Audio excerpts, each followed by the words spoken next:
आज हम एक नए विषय के साथ आपके सामने उपस्थित हैं। आज सुप्रीम कोर्ट के द्वारा 22 अप्रैल 2020 को आरक्षण से संबंधित दिए गए एक निर्णय को लेकर बहस छिड़ गई है। क्या सरकार या कोर्ट के द्वारा आरक्षण को रोका जा रहा है? तो इन सभी चीज़ों को लेकर आज हम संविधान विशेषज्ञ से इस बारे में, इस निर्णय के ऊपर चर्चा करेंगे और इसके क्या उपाय हैं ये जानने की कोशिश करेंगे, क्योंकि लगातार आरक्षण पर कुठाराघात होता रहा है पिछले कुछ वर्षों में। इसीलिए आरक्षण की लड़ाई जो है लड़नी जरूरी हो गई है, और नहीं तो आरक्षण जल्द ही समाप्त हो जाएगा।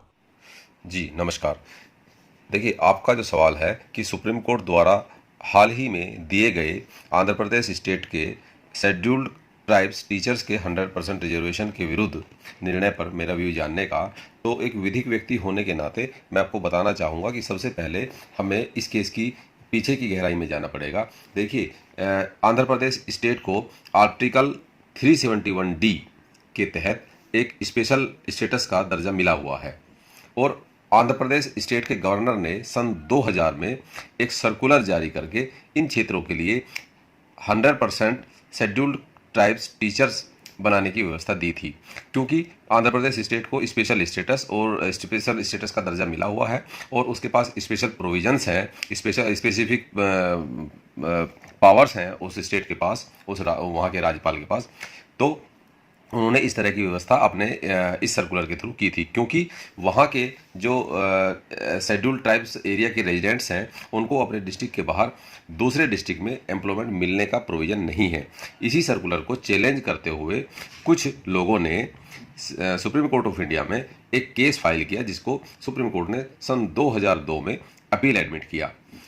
हालांकि इस केस की बहुत लंबे टाइम तक सुनवाई होती रही और इस सुनवाई के होने के बाद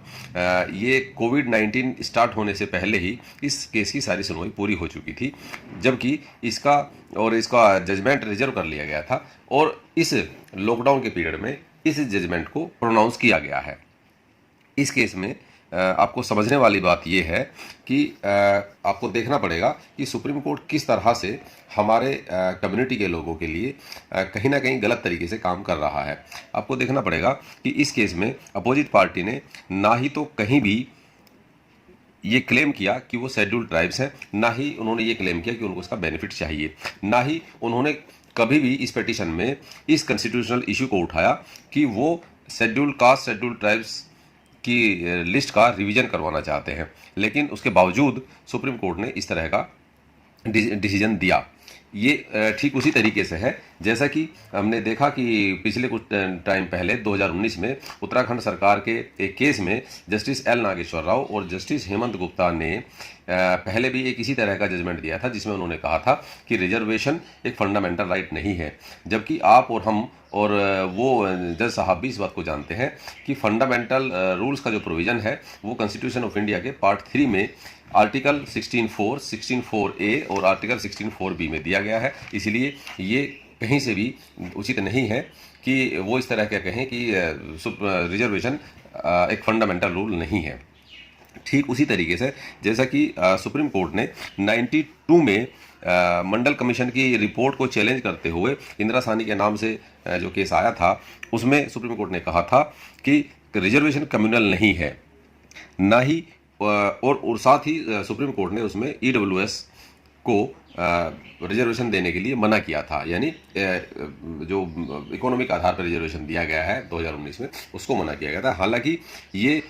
इकोनॉमिक आधार पर जो रिजर्वेशन दिया गया वो मात्र 2 दिन में देकर उसका अमेंडमेंट इशू करके और उसको लागू भी कर दिया गया। इसी तरह का एक डिसीजन सुप्रीम कोर्ट ने 2018 में 20 मार्च 2018 को काशीनाथ महाजन वर्सेस स्टेट ऑफ महाराष्ट्र के केस में दिया था, जिसमें SC/ST एक्ट को डाइल्यूट किया गया था। हालांकि उसमें जब रिव्यू पिटीशन आई और रिव्यू पिटीशन में 1/10/2019 को सुप्रीम कोर्ट को अपना डिसीजन चेंज करना पड़ा, ये कहते हुए कि सिर्फ चंद गलत केस, किसी भी तरीके से भले वो गलत हो सकते हैं, सिर्फ चंद गलत केस आ जाने की वजह से एक पूरी कम्युनिटी को चोर या झूठा नहीं ठहराया जा सकता है। और इसीलिए सुप्रीम कोर्ट को ऐसे ऑर्डर देने से बचना चाहिए और ना उसको ऐसे ऑर्डर देने का राइट है और उसे अपने पूरे राइट का यूज भी नहीं करना चाहिए। साथ ही मंडल कमीशन वाले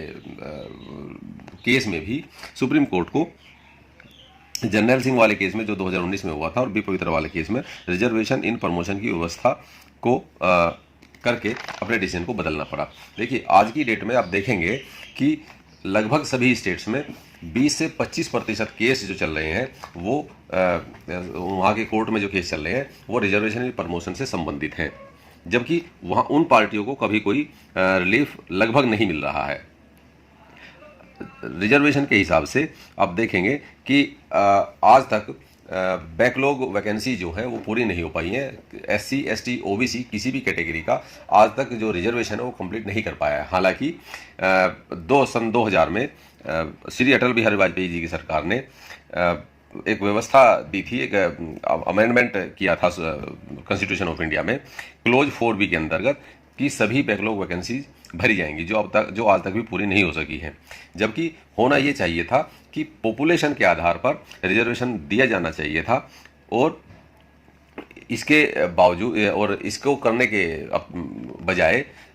सरकार ने और कोर्ट ने रिजर्वेशन में 50% की सीलिंग कॉन्स्टिट्यूशन में अमेंडमेंट करके लगा दी है। आज भी आप देखेंगे कि सुप्रीम कोर्ट में सिर्फ एक SC जज हैं जो लगभग 9 साल बाद आए हैं, सिर्फ एक OBC जज है और ST जज तो कोई है ही नहीं आज की डेट में। और इस तरह के जो डिसीजन दिए जाते हैं किसी पार्टिकुलर कम्युनिटी को लेकर, जो किसी पार्टिकुलर कम्युनिटी को अफेक्ट करे, उसमें उस पार्टिकुलर कम्युनिटी का एक जज का होना अनिवार्य है। हालांकि और इस टाइम सुप्रीम कोर्ट में शेड्यूल कास्ट कैटेगरी के एक जज हैं भी, लेकिन उनको इस बेंच का हिस्सा नहीं बनाया गया कहीं भी। और उसके बावजूद आप ये देखिए, मैं पूछना ये चाहूँगा कि इस revision of schedule caste schedule tribe list कैसे हो सकती है, जबकि आज तक सरकार खुद अपनी योजनाओं का लाभ सभी गरीब SC ST लोगों को नहीं दे सकी है, ना ही SC ST लोगों के खिलाफ होने वाले सभी तरह के जातिवादी आतंकवाद से उनको मुक्त करा सकी है। इसीलिए जब तक SC ST लोगों की भागीदारी सभी संवैधानिक पोस्ट पर होने के साथ साथ पुलिस थानों से लेकर सभी तरह के कमीशन, सभी तरह के ट्रिब्यूनल्स में जब तक प्रॉपर रिजर्वेशन के आधार पर नहीं होगी, तब तक, और जातिवाद भले ही चाहे वो छोटे से छोटा जातिवाद हो, भले ही चाहे जाति पूछने से संबंधित जातिवाद हो, जब तक वो जातिवाद रूपी आतंकवाद खत्म नहीं हो जाता उनके जीवन से, तब तक कैसे इस तरह के डिसीजन दिए जा सकते हैं, तब तक कैसे revision of SC ST list हो सकती है, तब तक कैसे रिजर्वेशन को फंडामेंटल राइट ना बताकर लोगों को गुमराह किया जा सकता है।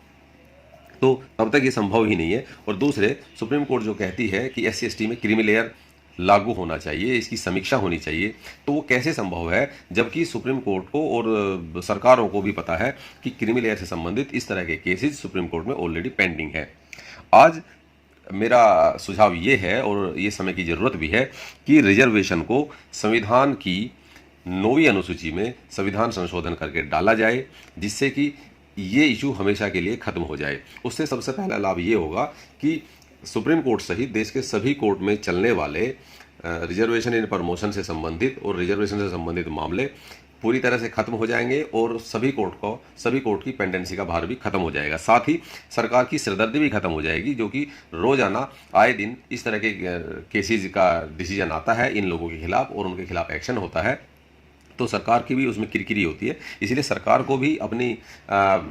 इच्छा शक्ति दिखानी चाहिए कि इन लोगों के लिए वाकई हमारा काम करने का ठीक व्यू है और हम ठीक तरीके से काम कर रहे हैं, और हमेशा के लिए ना सिर्फ कोर्ट बल्कि सरकार की भी सिरदर्दी और उनके काम